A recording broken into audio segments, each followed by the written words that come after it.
El dolor de cabeza es una de esas experiencias humanas tan universales que casi la damos por sentada, ¿no?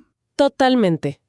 Pero al mismo tiempo, es una de las principales razones por las que la gente busca atención médica. Y hay una razón de peso para eso. A nivel global, es la condición neurológica que causa más discapacidad que ninguna otra. Es una paradoja interesante. Algo tan común puede tener implicaciones enormes.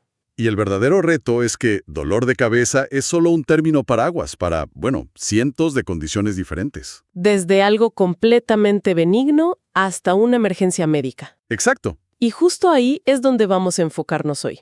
Tenemos bastante material, centrado en un capítulo de un texto de medicina interna, y la misión es, separar el grano de la paja. Entender cuándo un dolor de cabeza es solo eso, un mal día, y cuándo es una sirena de alarma. Una alarma que nos está intentando decir algo más. Y para empezar a poner un poco de orden en ese caos, la clasificación más importante es la que divide a las cefaleas en dos grandes familias, primarias y secundarias.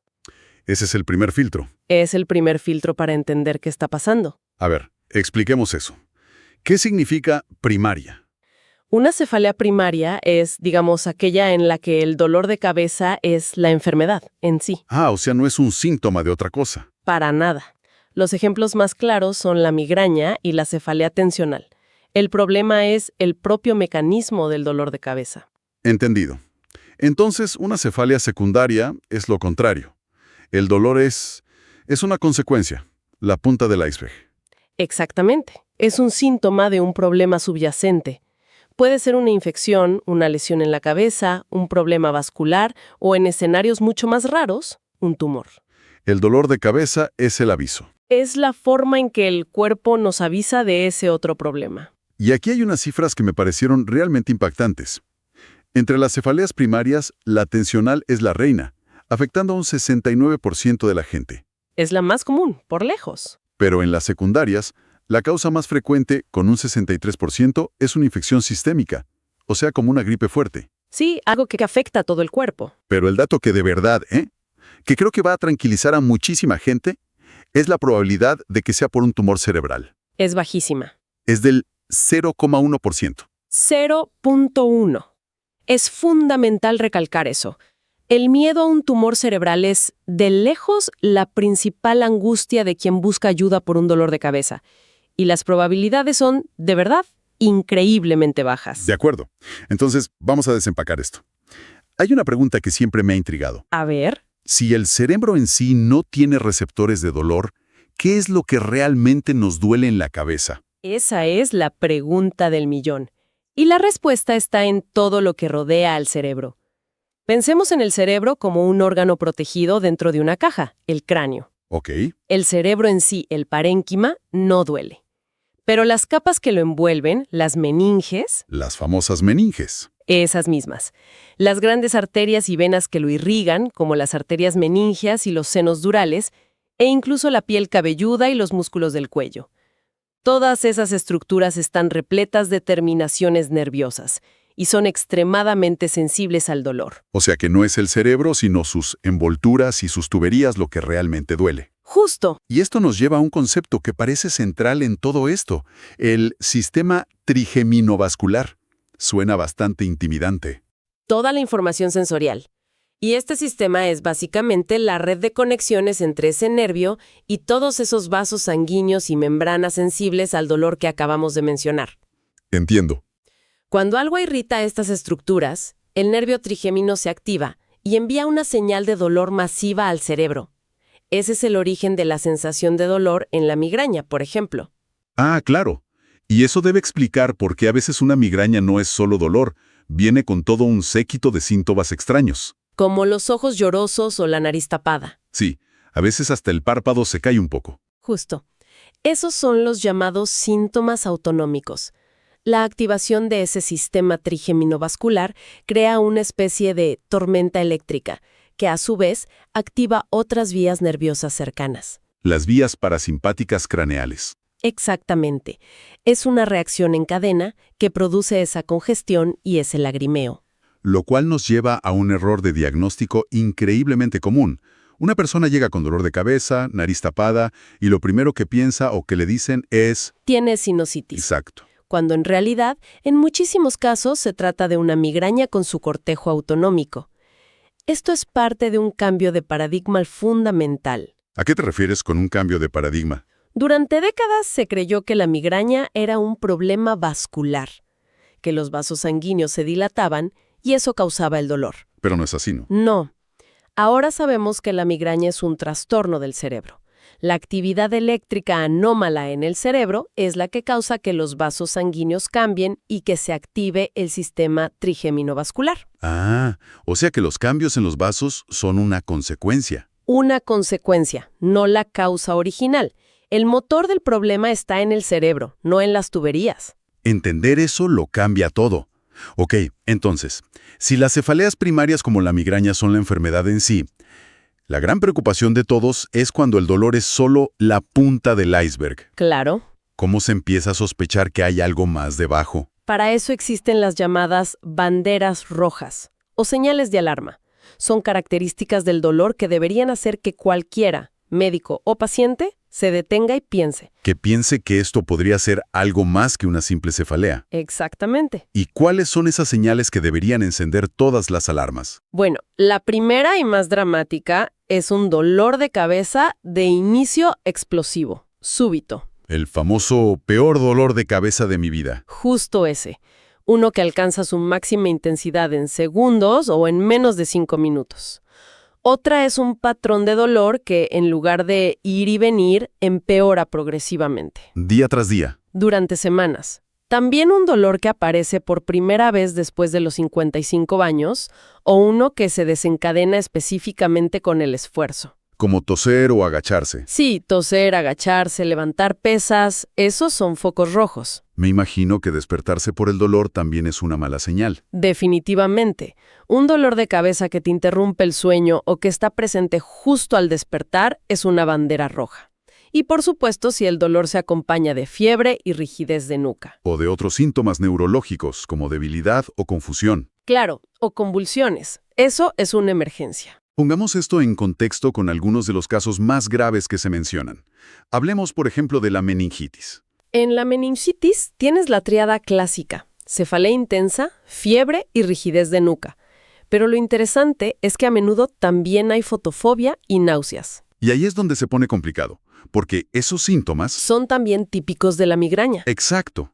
Un momento, ¿por qué la meningitis y la migraña pueden llegar a parecerse tanto si sus causas son tan distintas? Porque ambas condiciones terminan irritando las mismas estructuras, las meninges, Las envolturas del cerebro. y al hacerlo activan las mismas vías de dolor del sistema trigeminovascular. El cerebro interpreta una inflamación por una infección de una manera muy parecida a cómo interpreta una señal de migraña. La ruta del dolor es la misma. La ruta del dolor es la misma, aunque el origen sea completamente diferente. Fascinante. ¿Y qué pasa con una hemorragia cerebral? ¿Cómo se distingue? La clave en una hemorragia, sobre todo en la subaracnoidea, es la velocidad. Es ese dolor explosivo que describíamos, el trueno. ¿Que llega 10 sobre 10 en un instante? En un instante. Puede haber rigidez de nuca por la irritación de la sangre en las meninges, pero, a diferencia de la meningitis, no hay fiebre. Ese es el gran diferenciador. Y llegamos al tercer escenario, el del 0.1%, el tumor cerebral. El dolor ahí es diferente, ¿verdad? Sí, el patrón es distinto. Generalmente es un dolor sordo, no tan agudo, que va y viene, y que empeora con el esfuerzo físico. Pero hay un detalle clínico muy específico que se menciona. ¿El vómito? Sí, eso me pareció increíble. Lo normal es pensar en dolor que provoca náuseas y luego vómito. Exacto. Pero en estos casos, sobre todo para tumores en la parte posterior del cráneo, el patrón se invierte. El paciente puede tener episodios de vómito, a menudo por la mañana, durante semanas, antes de que el dolor de cabeza se vuelva significativo. No es el dolor el que causa el vómito. No, es la presión del tumor sobre los centros del vómito en el tronco cerebral. Es un cambio de secuencia que lo cambia todo para el diagnóstico. Ese es el tipo de detalle que salva vidas. Ok, hemos cubierto estas emergencias, los dolores súbitos. Pero, ¿qué pasa con el escenario opuesto? El que no es explosivo. Sino uno sordo, persistente, que simplemente nunca se va. Me imagino que ese es un desafío completamente diferente. Es un mundo aparte y se conoce como cefalea crónica diaria. La definición es sencilla: tener dolor de cabeza 15 días o más al mes. ¿15 días o más? Por ciento de los adultos. Y aquí es donde la historia da un giro inesperado. Entramos en la gran paradoja de la cefalea por abuso de fármacos. Es uno de los conceptos más importantes y contraintuitivos en este campo. Ocurre cuando una persona con cefaleas frecuentes, como la migraña, empieza a tomar analgésicos casi a diario. Lo cual parece lógico. Si te duele, tomas algo para que se te quite. Parecería, pero el sistema nervioso se adapta. El uso constante de analgésicos hace que los umbrales de dolor del cerebro bajen. Se vuelve más sensible. Se vuelve hipersensible y el cerebro empieza a generar dolor con más facilidad. El resultado es que la persona entra en un ciclo vicioso. ¿Tiene dolor? Toma una pastilla, el dolor vuelve antes y con más fuerza, toma otra pastilla. Y así sucesivamente. Entonces, el remedio se convierte en el motor de la enfermedad. La misma medicina que se toma para aliviar el dolor es la que lo está perpetuando.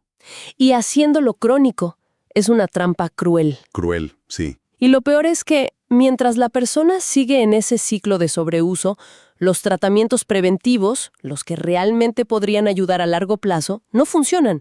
El sistema está demasiado alterado. ¿Y cómo se rompe ese círculo vicioso? Pues la primera y más crucial etapa es la desintoxicación. Hay que retirar el analgésico que se está usando en exceso. De golpe. A veces se puede hacer de forma gradual, reduciendo la dosis un 10% cada semana, por ejemplo. En otros casos, sí, hay que suspenderlo de golpe. El objetivo es resetear el sistema nervioso. Suena a que debe ser un proceso muy duro para el paciente. ¿Lo es? Pueden experimentar un empeoramiento del dolor, síntomas de abstinencia. Por eso, en los casos más complejos se hace en un entorno hospitalario. Para poder manejar los síntomas. Claro, se manejan los síntomas con otros medicamentos no implicados en el ciclo, para luego, una vez que el sistema está limpio, empezar con una estrategia preventiva adecuada. Dentro de estas cefaleas crónicas hay un síndrome con un nombre muy descriptivo. La cefalea nueva, diaria y persistente. Suena como sacado de una serie de misterio médico, ¿verdad? Totalmente. Y lo es, en cierto modo. Es un cuadro clínico muy dramático. La persona puede decirte: el 15 de marzo a las 10 de la mañana me empezó un dolor de cabeza. Y desde ese día no se le ha quitado. Ni un solo momento. Recuerdan el día y la hora exactos. Es un inicio abrupto que se vuelve crónico al instante. Ante algo tal específico, la primera sospecha debe ser que hay una causa secundaria, ¿no? Siempre. Un inicio tan claro y una persistencia tan absoluta obligan a descartar meticulosamente otras causas. Y dentro de este grupo hay un subtipo fascinante. El que está relacionado con la presión del líquido cefalorraquídeo. Justo. El líquido que baña el cerebro y la médula espinal. Y aquí tenemos dos escenarios que son como el día y la noche. Completamente opuestos. Así es. Por un lado tenemos la cefalea por baja presión. Imagina que hay una pequeña fuga de ese líquido. Por una punción lumbar, por ejemplo. Exacto, es la causa más común. La presión dentro del cráneo baja. El dolor tiene una característica inconfundible. Es postural. ¿Qué quiere decir eso? Que la persona se siente relativamente bien acostada, pero al ponerse de pie o sentarse, el dolor se vuelve insoportable en cuestión de minutos. O sea que la gravedad juega un papel clave. Y al revés, la cefalea por alta presión. Exacto. Se conoce como hipertensión intracraneal idiopática. Aquí, la presión del líquido es demasiado alta. Y el patrón es el inverso. El dolor es peor al estar acostado. Y mejora a lo largo del día, al estar de pie. A menudo, el dolor es más intenso al despertar y puede acompañarse de oscurecimientos visuales transitorios. Como si la vista se fuera por unos segundos. Justo eso. Es increíble cómo dos mecanismos opuestos pueden generar dolor, pero con patrones tan distintos. Entonces, con toda esta complejidad, ¿cuál es el papel del médico de atención primaria? Su papel es, fundamentalmente, el de un buen detective. Su misión más importante es identificar esas banderas rojas de las que hablamos. Tienen que ser capaces de detectar ese 0.1% de casos peligrosos. En un mar de cefaleas primarias. Si no hay ninguna señal de alarma, entonces pueden empezar a tratar el problema con más tranquilidad. Y aquí va el último dato que me parece clave. Más del 90% de los pacientes que van por primera vez al médico por un dolor de cabeza, en realidad tienen migraña. Así es, la migraña está enormemente infradiagnosticada. Mucha gente cree que tiene dolores de cabeza por estrés o sinusitis, cuando lo que realmente tienen es una migraña no identificada. Reconocerla es clave. Reconocer sus patrones es una de las habilidades más valiosas. Bien, hagamos una recapitulación rápida. Vimos la gran división entre cefaleas primarias y secundarias. ¿Donde el dolor es la enfermedad o es un síntoma? Y aprendimos a identificar esas señales de alarma que nos dicen cuándo preocuparnos de verdad. También exploramos de dónde viene el dolor, ese sistema trigeminovascular, desmitificando que el cerebro en sí duela. Y nos asomamos a la complejidad de las cefaleas crónicas, especialmente esa cruel paradoja del abuso de fármacos. La gran lección parece ser que un dolor de cabeza rara vez es solo un dolor de cabeza. Es un evento neurológico complejo, y entender qué tipo es, cuál es su patrón, y si tiene o no señales de alarma, es el primer paso indispensable para manejarlo bien. No podría decirlo mejor, el diagnóstico preciso lo es todo. Es el mapa que te guía en un territorio inmenso y a veces confuso. Y para cerrar, quiero dejar una idea para reflexionar. Se menciona que un evento traumático puede encender un patrón de cefalea que persiste durante años. Y es crucial entender aquí traumático en un sentido amplio. No se refiere solo a un golpe en la cabeza. Puede ser una infección. Incluso una contusión cerebral leve. Un evento agudo que inflama las meninges. Exacto. El evento pasa, la infección se cura, el golpe sana. Pero el dolor de cabeza se queda. Es como si ese evento agudo hubiera reprogramado el sistema nervioso para que siga generando dolor. Y eso nos deja con una pregunta final realmente profunda. ¿Qué nos dice eso sobre la memoria del dolor en nuestro cuerpo? Exacto. Si un evento agudo y puntual puede reconfigurar permanentemente las vías del dolor de una persona, sugiere que la frontera entre una lesión física que ya pasó y una condición neurológica crónica es mucho más permeable de lo que pensamos. Es como si el eco de aquel evento inicial siguiera resonando en el sistema nervioso mucho tiempo después. El pasado no solo se recuerda, a veces se sigue sintiendo.